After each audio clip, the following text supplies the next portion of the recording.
మిట్టు అనే కోతి.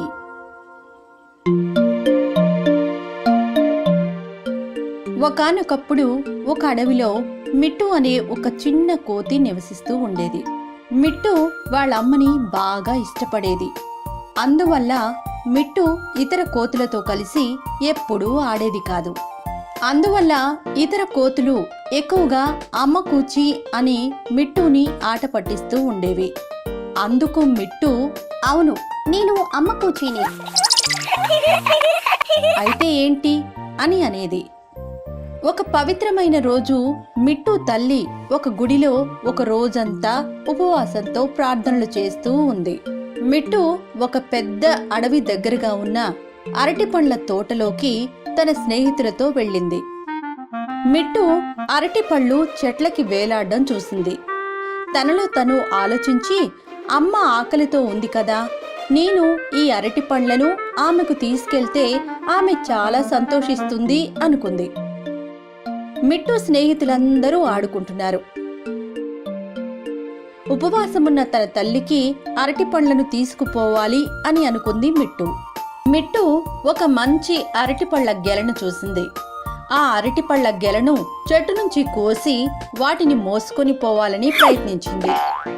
కానీ అది చాలా బరువుగా ఉంది. మిట్టు ఆ అరటిపళ్ళ గెలను కోసిన తరువాత ఆకలిగా ఉండడంతో కొన్ని అరటిపండ్లను తినేసింది. మిట్టు ఆ అరటిపళ్ళ గెలను కోసిన తరువాత ఆకలిగా ఉండడంతో కొన్ని అరటిపండ్లను తినేసింది. ఇలా తను తినడం వల్ల ఆకలి తీరడంతో పాటు అరటిపళ్ళ గెల బరువు కూడా బాగా తగ్గి సులువుగా తన ఇంటికి తీసుకుపోగలదు. అకస్మాత్తుగా ఒక సింహ గర్జన వినపడింది. అప్పుడు అన్ని కోతులు ఆ ప్రదేశం నుంచి పారిపోసాగాయి.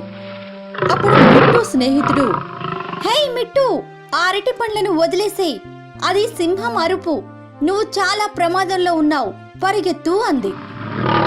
కానీ మిట్టు అయిష్టంగా ఉండి ఎలాగైనా ఆ అరటి పళ్లను తీసుకుని తన తల్లికి తీసుకుపోవాలి అని వెనుకాడింది. కానీ ఆ కోపంతో ఉన్న సింహం ఇంతలోనే అక్కడికి రానే వచ్చేసింది. అప్పుడు మిట్టుకి అర్థమైంది, నేను చాలా ప్రమాదంలో ఉన్నానని. వెంటనే కళ్ళు మూసుకుంది. మిట్టుని చంపడానికి ఆ సింహం ఒక అడుగు వెనక్కి వేసి ఆ అరటిపండు తొక్క మీద కాలేసి జారిపోయి ఒక ప్రమాదకరమైన అంచుగల గోతిలో పడిపోయింది.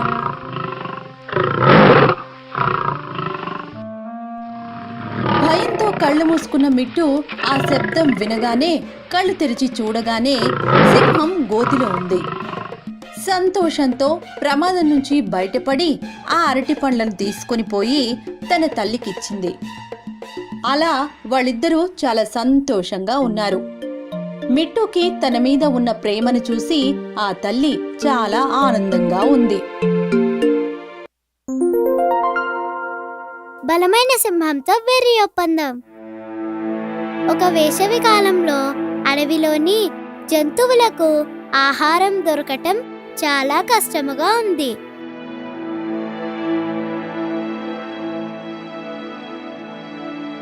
ఆ సమయంలో ఒక నక్క మరియు ఒక ఎలుగుబంటి సింహంతో ఒక ఒప్పందం కుదుర్చుకున్నాయి. ఆ ఒప్పందం ఏమిటంటే, ఆ రెండూ కలిసి సింహానికి తగిన ఆహారం వెదికితే సింహం వచ్చి దానిని చంపిన తర్వాత చనిపోయిన జంతువును నక్క మరియు ఎలుగుబంటి సింహం గుహ యొద్దకు తీసుకువెళ్ళాలి. చనిపోయిన జంతువును 3 భాగాలుగా చేసి ముగ్గురు పంచుకోవాలి. అందుకు సింహం ఒప్పందాన్ని అంగీకరించింది. ఎలుగుబంటి మరియు నక్క అడవిలోకి వెళ్లి జంతువును కనుగొన్నవి.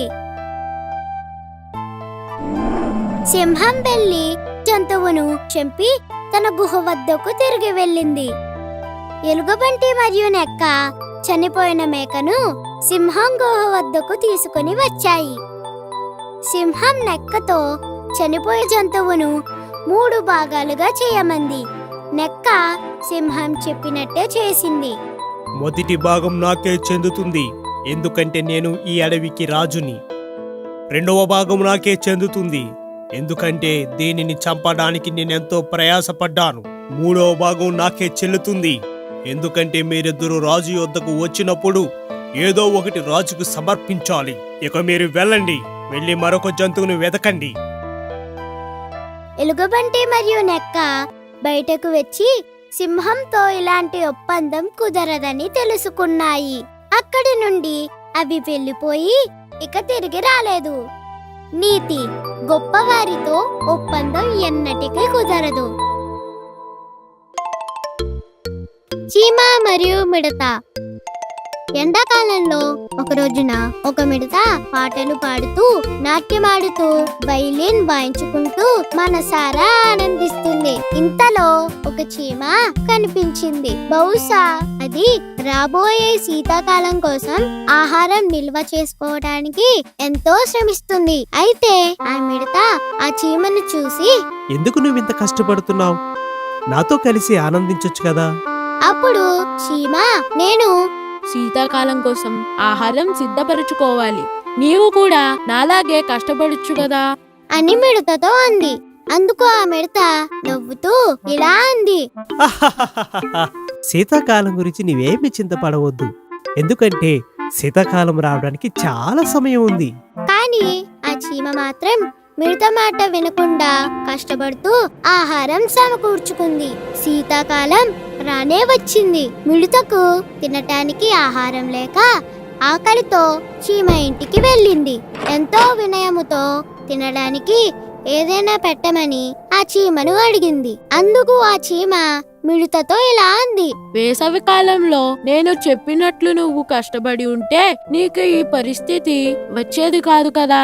నువ్వు తినడానికి ఆహారం లేక పస్తుతో పడుకోవాల్సి వస్తుందేమో అంటూ చీమ లోపలికి వెళ్లి తలుపు వేసుకుంది.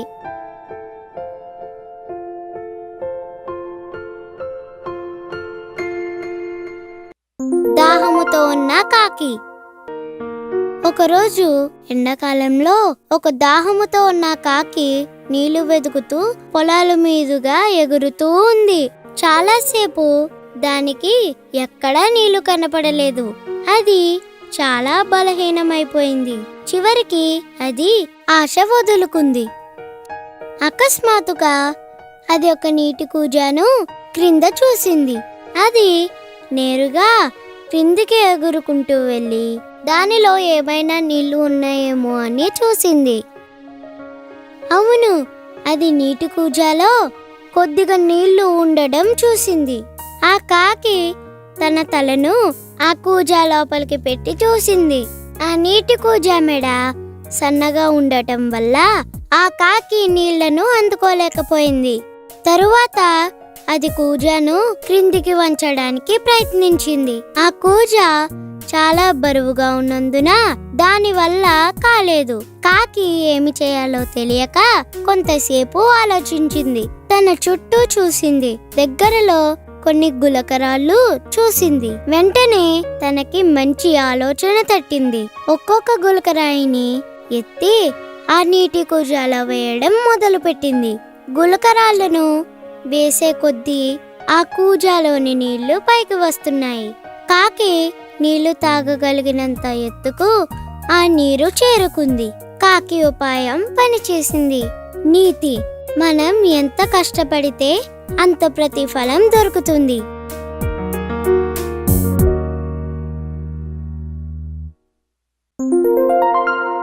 నక్క మరియు ద్రాక్ష పళ్ళు. ఒకరోజు ఒక నక్క చాలా ఆకలితో ఆహారం కోసం వెతుకుతూ ఉంది. అది అన్ని చోట్ల వెతికింది. చివరిగా ఒక ద్రాక్ష గెలను ఒక చెట్టు కొమ్మకు వేలాడడం చూసింది. వాటిని చూడగానే నక్కకి ఆకలి ఎక్కువైంది. నా ఆకలి తీరాలంటే నా ఒక్క ద్రాక్ష గల చాలు అని అనుకుంది. కొన్ని అడుగులు వెనక్కి వేసి నక్క ఎగిరి ఆ ద్రాక్ష గెలను పట్టుకోవడానికి ప్రయత్నించింది. కానీ అది అందుకోలేకపోయింది. మళ్ళీ కొంచెం వెనుకకు వెళ్ళి ఎగిరింది. మళ్ళీ వాటిని అందుకోలేకపోయింది. ఆ నక్క మళ్ళీ ప్రయత్నించింది మరియు మళ్ళీ విఫలమైంది. ఆ నక్క చాలాసార్లు ప్రయత్నించింది కానీ అందుకోలేకపోయింది. చివరిగా అది తన ప్రయత్నం విడిచిపెట్టి ఆ ద్రాక్ష గెల వైపు చూసి ఇలా అంది. బహుశా అవి పుల్లటి ద్రాక్షలై ఉంటాయి. నా బుద్ధిహీనత కాకపోతే ఇందుకు పనికిరాని ఆ పుల్లటి ద్రాక్షల కోసం అనవసరంగా శ్రమ పడుతున్నాను అనుకొని అక్కడి నుండి వెళ్ళిపోయింది. నీతి: కష్టపడి పని చేస్తే మీ లక్ష్యాన్ని మీరు చేరుకోగలరు.